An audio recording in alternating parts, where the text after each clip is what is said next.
Hey, my name is William from 222 Productions, and I am here to talk about the Cleveland Regional Finals from American Ninja Warrior Season 9 in approximately 20 minutes or less. But I'm probably going to go over because that's what I do. Starting now. Hey, everyone. I have a question for you.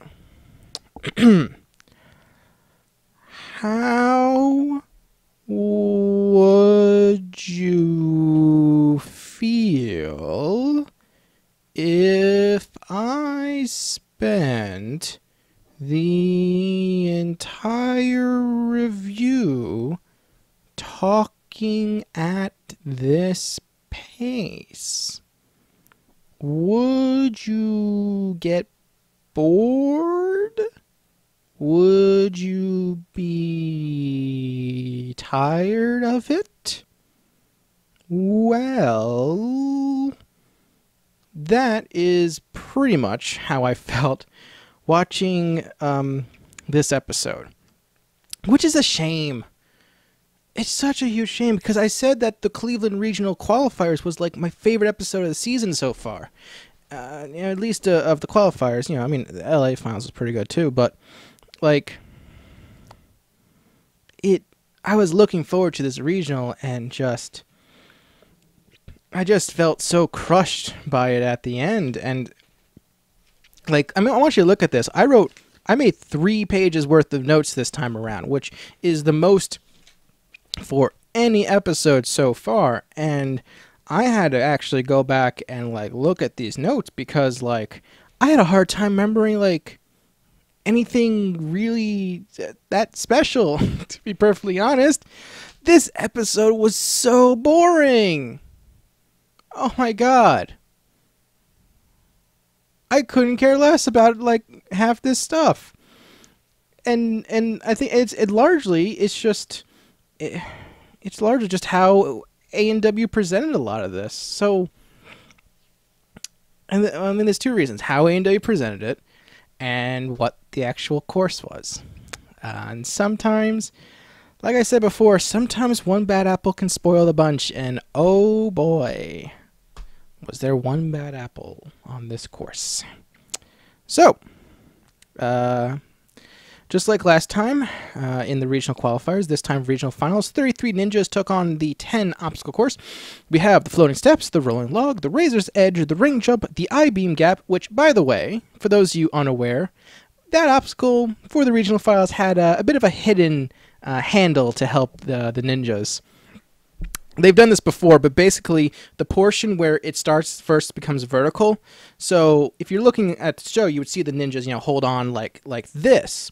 What if you look closely, however, during some people's runs, you can see they're reaching out to something that's over here. Normally their hands would be over here. There's something here. They installed a hidden handhold that you can't see on camera to help pull themselves up. According to eyewitnesses, this is not the first time they've done this on this type of obstacle. Because basically, the hardest part of pulling yourself up on the vertical part is that initial pull. Once you get higher, you can start to use like your legs to help pull yourself up. But that initial pull, it's all arms and hands. And so yes, this time there's that hidden hand grab that you can't see. If you look closely, you can see people grab it. But yeah, one thing I noticed. Then it's the warped wall, then the salmon ladder, and then it's the nail clipper. This obstacle was so dumb. Nail clipper's not great. I know it was one of the obstacle design challenge obstacles, and I'm sorry, I think it's the first one of this season that I just thought was a dud. I don't know if it's how the original design was or if it's just how A&W interpreted when they made the obstacle. But basically what it is, it's 4 cylinders hanging in the air that have like these ledges hanging on it, and they turn, but they only turn like 90 degrees, so it's like, I don't know if the turning really affects things that much. But then you got to travel to the next one over and over. It's kind of like a bunch of cliffhanger ledges, but like easier cliffhanger ledges, not like the super hard ones or anything like that. But like, it's just so uninteresting to look at. And oh god, this obstacle. I know it was hard to do. It was probably unfairly hard, and probably should have not been the 8th spot. Maybe put it in the 9th spot. But like, you had, I'll just go ahead and say it. 20 people failed the nail clipper in this episode. That's almost 2/3 of the entire field. And I just remember, like, early on, I'm just going to get into more, I was kind of curious of why, like, people like Alexei Matusek, and Sean Noel, and who else? Mark Ribeiro were all getting, like, full runs when they were failing, like, early obstacles. And the reason is because 20 people failed the nail clipper, so they needed some variety. But yeah, so you have a situation, Alexei Matusk, he failed the I-beam gap. Sean Noel, he had a shocking fail in the runner lug. I don't mind them showing that one. Mark also failed the I-beam gap, but like, it's almost exclusively nail clipper. And yeah, it's, oh boy. I think it's just a boring obstacle, quite frankly. I think, what would have made it more interesting if they had treated it like a rolling roulette cylinder type thing, where you have to like roll it down a track. That would probably be more interesting. I don't know if it'd be harder, but I'd like it more. I don't know. They're just cylinders. That's all it is. It's just another ridiculous upper body obstacle that like A&W really likes to use. And what really sucks is that, like, the next obstacle after that with the clacker, which is an obstacle I actually really liked from last season. And we only got to see 2 people attempt it. If they had put the clacker like as the obstacle after the salmon ladder, like, probably we would have seen more people attempt it, would have seen more people get past obstacle 8.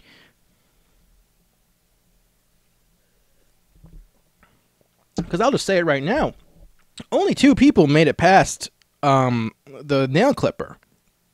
And so we have a situation where, like, the 3rd place guy failed the 8th obstacle. I've been complaining about, like, the 8th obstacle constantly being the cutoff point. But now that it's like the 3rd place person is failing the nail clipper, the 8th obstacle, it's just like, it's getting ridiculous at this point. It just, the thing is that, like, with these past 3 episodes, they're not like great 8th obstacles either. I didn't like the giant cubes, and I didn't like I especially didn't like the hourglass drop. And so you just have this situation where, like, these uninteresting obstacles, to me at least, are creating these stop gaps. And it's just so disappointing. Anyway, the final obstacle, of course, was the elevator climb. So one thing that got mentioned, I saw mentioned, is that there's been this trend this season where for every regional finals, the first person that they show in the episode makes it to the 8th obstacle and then fails. So the first person they showed was Michelle Warnke. And wouldn't you know it, she made it to the 8th obstacle and then failed. So getting a bit predictable with their editing, it seems like. Now, it's great that she made it that far. Michelle actually, she failed the ring jump last time, and she obviously got a lot better. This was the first time she made it to the warped wall since the last time she beat it. So A&W 6. So A&W 6. And it was great to see her make her that fall. She got revenge on the salmon ladder, because that's what took her out the last time she was in regional finals and made it to that point. I'm just gonna group the 3 women together, because that was their own separate story. I don't want to take anything away from Alyssa Beard, but like, a big contributing factor to why Michelle did not go to Vegas is because Michelle ultimately, like, defeated herself in a way, in that she was she was too slow. She took way too much time in between obstacles. Even when I just remember like watching her on the trampoline for the salmon ladder, like she's trying to like psych herself up to think like, oh man, I should go ahead and do this, and okay, I can do this and stuff. And I'm just sitting there like, oh, come on, go, you need to go. I know this is gonna bite you if you don't go. And yeah, it bit her. It bit her hard, unfortunately. And Alyssa and Jesse, simply put, they were able to put on better performances than Michelle as a result of that. And they're both moving on. I was actually, with the way this editing was going, I was actually very surprised that they saved Alyssa for last of the women, because I thought Jesse was going to be the last person in the entire episode again, and I thought they were going to like do this whole thing. I was like, ooh, she can knock out two people. She can knock out Michelle and whoever was the male in the 15th spot at the time, because Jesse, just spoilers, Jesse did make it into the top 15. So yeah. So Jessie was the second of the three women. They kind of showed her a little past the halfway point. Her fluff piece was fine. It was just about her and Chris moving to Illinois, which good luck with that. Eisman, when Jessie was on the nail clipper, oh my God, Eisman was practically giddy with joy, in a certain way. I'm not gonna. Oh, that's a bit of a dirty joke. Anyways, yeah. Oh my God, he got like an octave higher as she was going on. He was so excited for her run. And Alyssa Beard, she did well too.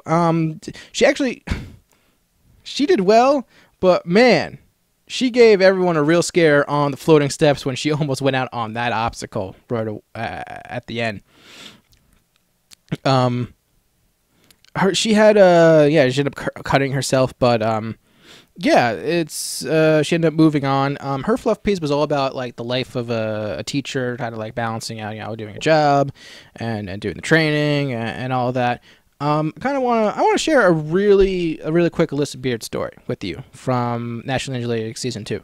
So at the NNL Season 2 finals this year, Alyssa had like this book. I think it's a Scholastic book called like the Unofficial American Ninja Warrior Guide. Basically what they do is Scholastic, like they buy the rights to use, they buy a license to use the the photos that get taken on the set of American Ninja Warrior, like was it Getty Images, I believe.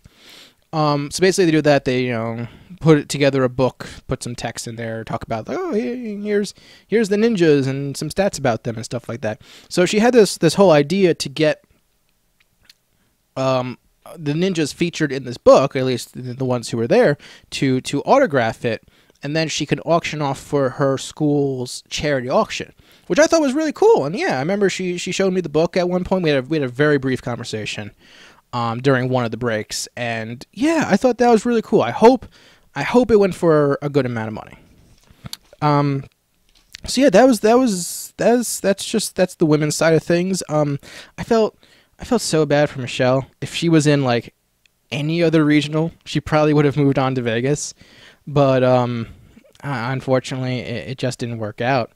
And I just remember thinking about to myself, it's like, oh man, if only they had some sort of system that allows strong competitors who just so happens to be matched up in a tough regional to still move on to the finals. Perhaps they're given some sort of card that allows them to move on to Vegas. Oh man, I guess that type of system just doesn't exist. It'd be really wild if they did, though. I'm just saying.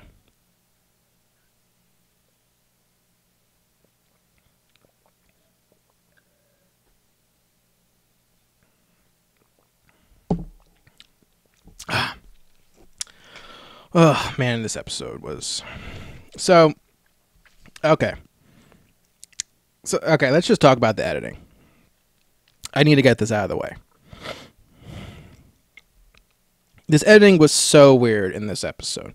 So there was only 7 full runs shown. And when I say full runs, I mean like you see them at the starting line, 3, 2, 1, go, and wherever they ended, whether they failed or cleared, that's a full run. We only got 7 in this episode.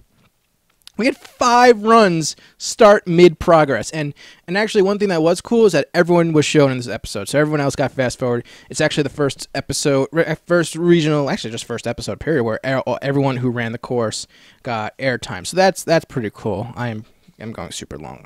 I don't even give a crap. But yeah, this ending was so weird. Like for example, let's see here. Naeem Mulkey.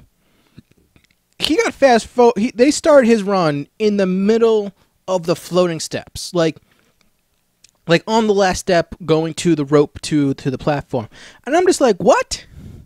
Like you couldn't find like a way to fit in like the extra 10 seconds from the beginning of his run?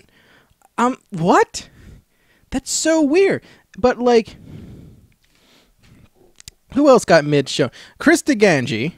They started his run at the salmon ladder.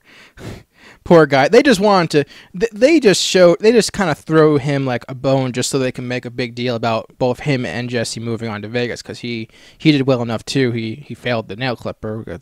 Who didn't? So yeah, actually, I think are they the first couple to finish in a top 15 together? They might be. I'm pretty sure they are. So yeah, but I mean, hey, congrats to both of them. And actually, one thing that was kind of interesting is that like. They did basically fail the same spot on the nail clipper, so that was pretty cool. They showed James McGrath. They showed James McGrath. It was right after Lissa Beer. They showed his run midstream also starting at the ring jump, and they made such a big deal about his physical condition. For those who don't know. James had a shoulder surgery. He got a shoulder injury. He had to get surgery as a result. And he had just recovered. And so he wasn't operating at like 100% when this episode was filmed. And so they kept making a big deal about how bad he looked physically. You can see him kind of like collapsing in exhaustion in between a few obstacles. The way they were hyping this up, I almost thought that they were actually going to have like a doctor stop his run midstream and like just force him to forfeit his run. That's what I thought. That's what it made it sound like they were going to do. Is just make him basically forfeit by medical stoppage. That isn't what happened. What happened? Because like he looked bad on the I-beam cross. I-beam gap, whatever they call it. Just physically, he looked very poor. You can see it in his face, a lot of it too. But what was really weird is that like when he got to the warped wall, like I don't know why Eisman and Akbar do this, but like they started talking to James like, "Hey James, are you okay?" and James was like, "Oh, I'm just tired." But then they're like, "You better hurry up. You only got 40 seconds left." And I'm just like, if he has so little time left, why are you talking to him and distracting him? I don't get it.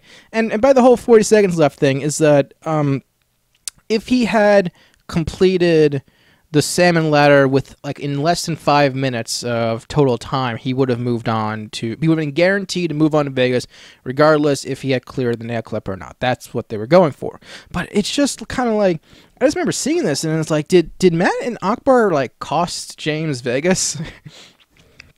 Because I guess kind of give away the end of the story. So James had like, the best failure on the nail clipper, the most interesting one.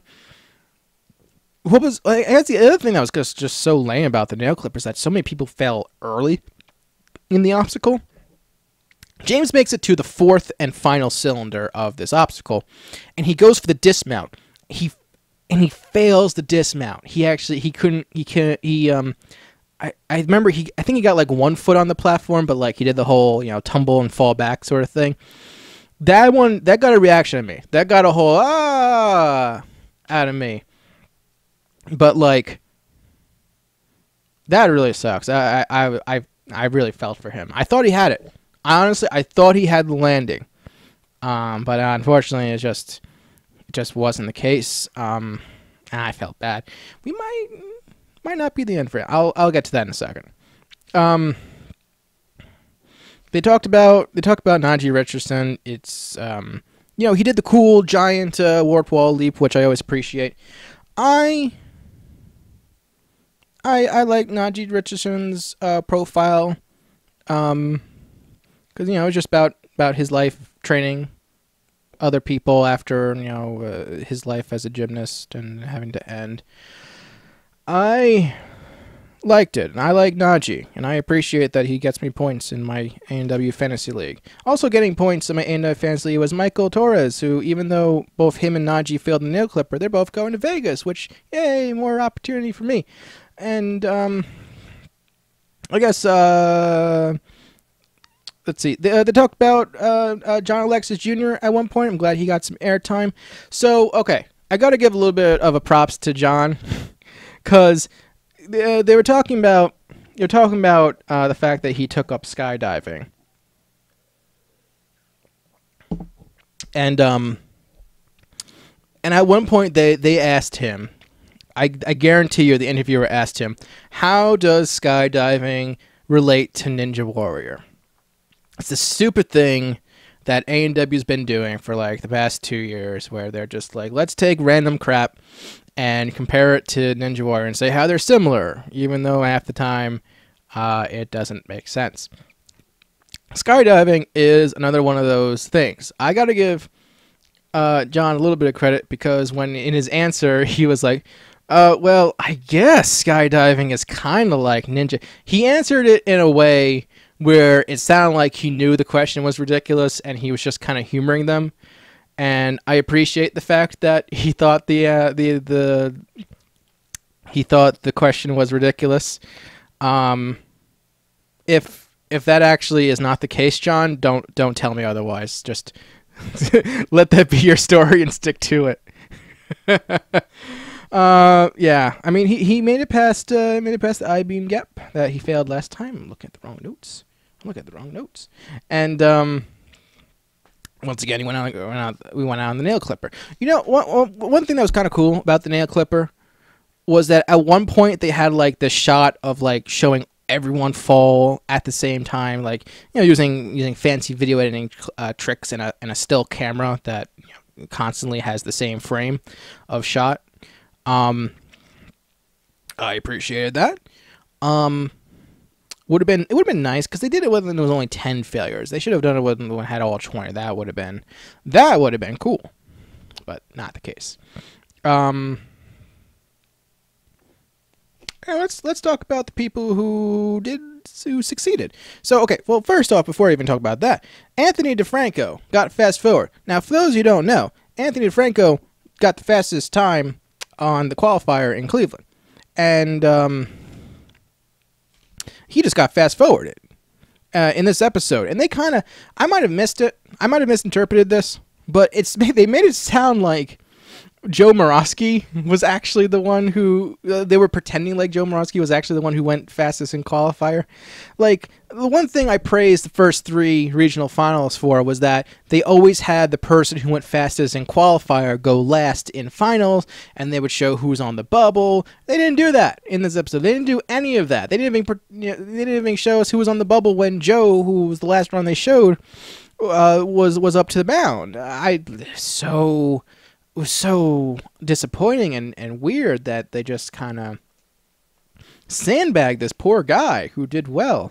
By the way, Bernardo got fast forward too, and that made me sad.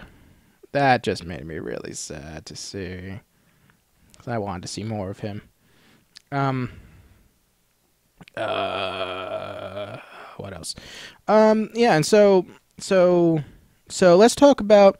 So we actually had two clears. So we had Jamie Rahn, yay, A&W Fantasy, and Joe Moravsky. So this was so weird.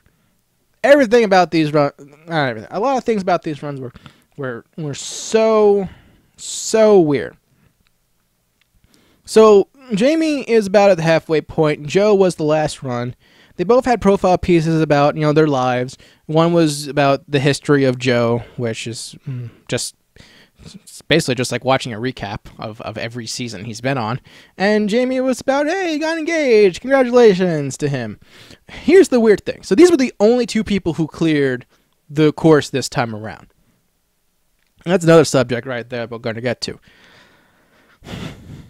Both of them have their run started in mid-progress. And I'm just like, what? What?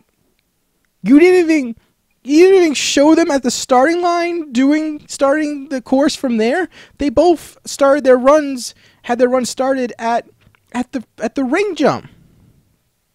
What? That's so bizarre. I don't even get that. And yeah, they ended up both clearing, which means no one failed the clacker. They both did the clacker pretty well. And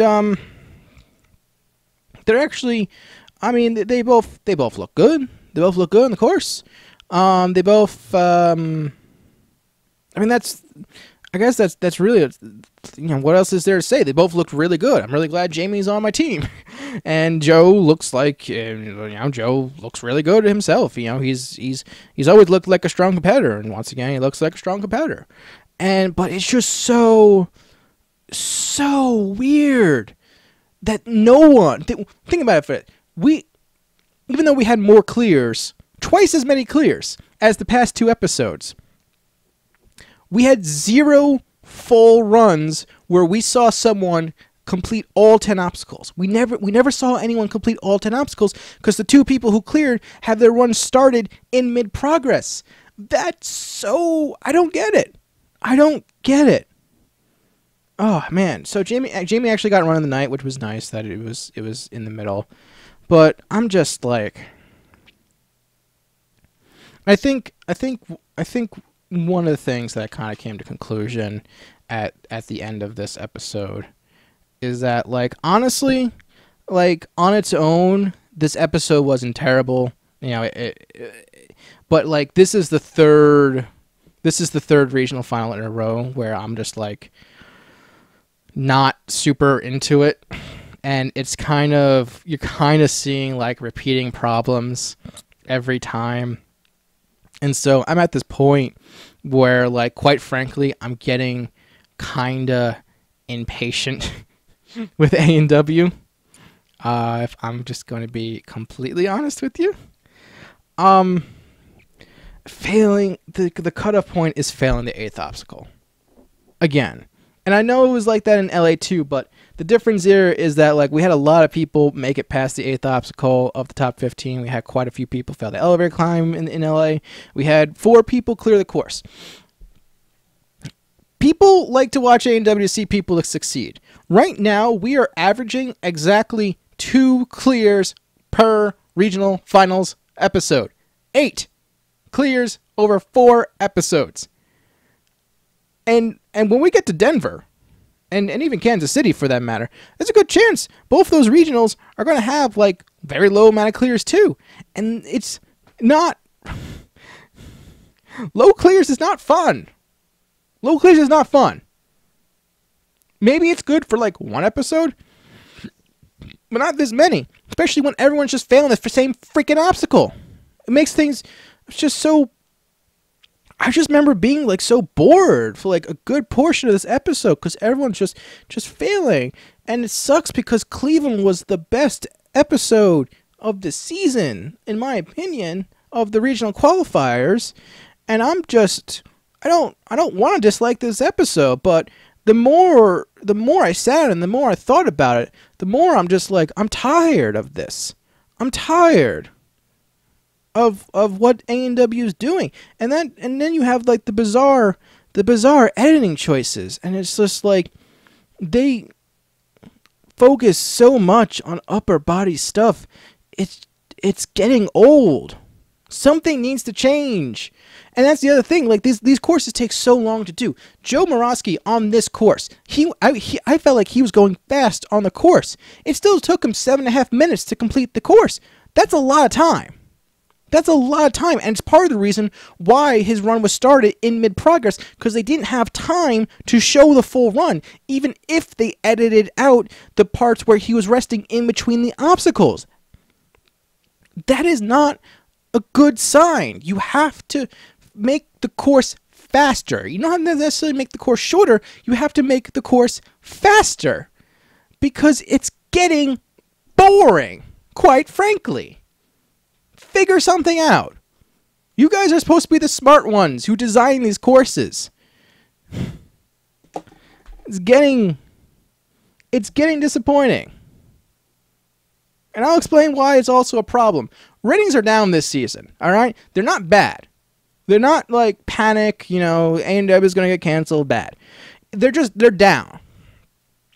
And, every year A&W is in a ratings battle with The Bachelorette that airs on ABC at the same time.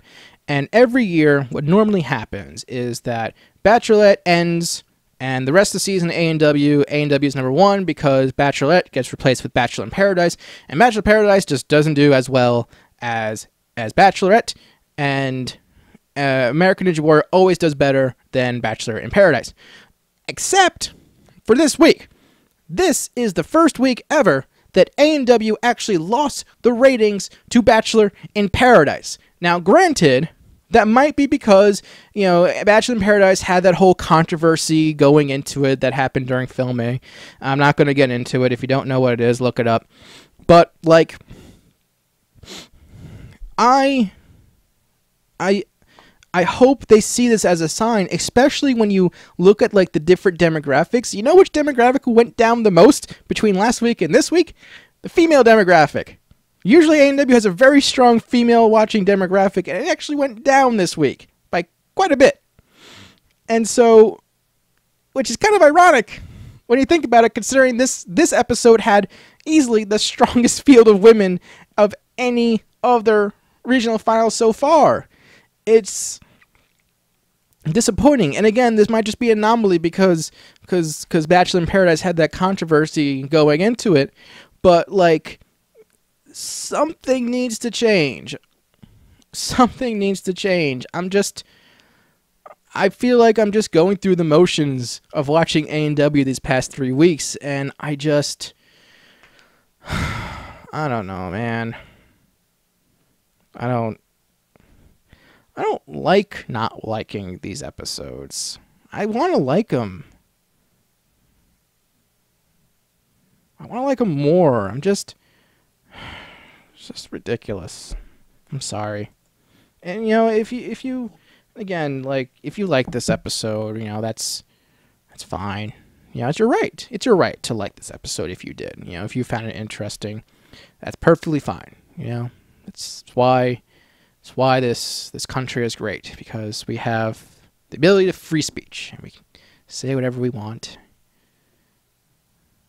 And, we have to respect each other's opinions on it. So, yeah. I apologize if, you disagree with me and you feel strongly about it. But, yeah. This is similar to, like, the Denver one. This is just one of those things where it's like at the beginning I'm kind of like, that wasn't great. But then, like, you wait a few days before you shoot the review, and you think of more ways that, like, this episode annoyed you, and now you got this. Now you got this.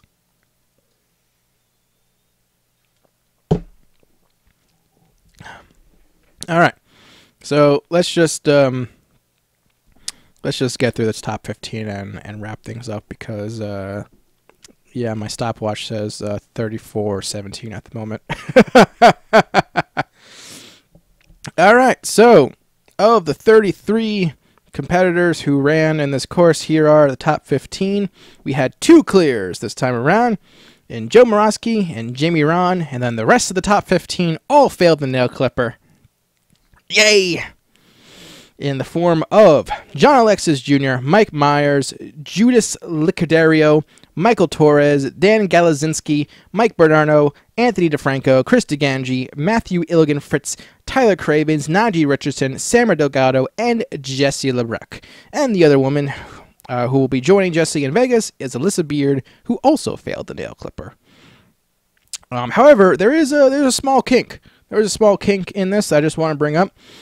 Per his Instagram account, Dan Galazinski announced that even though he did qualify for Vegas, he suffered an injury and was unable to run in stage 1. Which means, usually what this means in A&W is that when someone drops out due to injury, an alternate is picked to run in his place. So, I don't know who took 16th place. Might be James. I don't know. Could be someone else. We'll have to see what happens. But yeah, that sucks. Yeah, that sucks. That Dan had to go out like that. You don't want to see anyone go out like that, quite frankly. But I hope. I don't know how serious the injury is, or if if he's already healed. But best of luck in the future, buddy. I feel for you. And stop. 36 minutes. Wow. Really glad I'm so strict on that 20 minutes or less rule. Oh my god. So that's my thoughts on Cleveland Regional Finals. Oh, that was a bit messy. So Kansas City is next week. It's going to be interesting to see what happens in the regional finals there. So what do you think of Cleveland? What do you think of Cleveland? Let me know. Do you agree with me? Do you not agree with me? Are you getting impatient with A&W like I am, or are you on board with it? Which, if you're on board with it, hey, that's fine. Perfectly fine.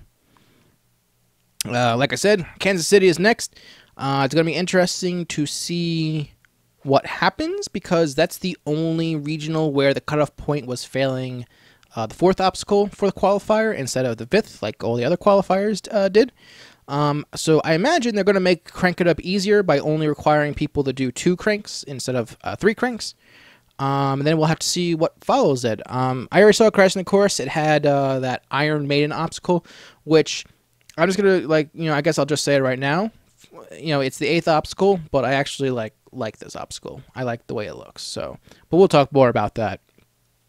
We'll talk more about that next week. So, positivity, a bit of positivity going into Kansas City. So, we'll have to see what happens. So yeah. So until next time. Bye. And I'm sorry. I guess. Yeah. Ugh.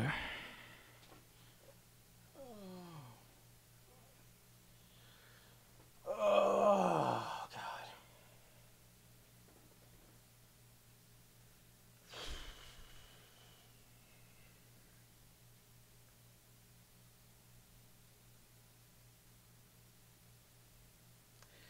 Yeah, I'm done.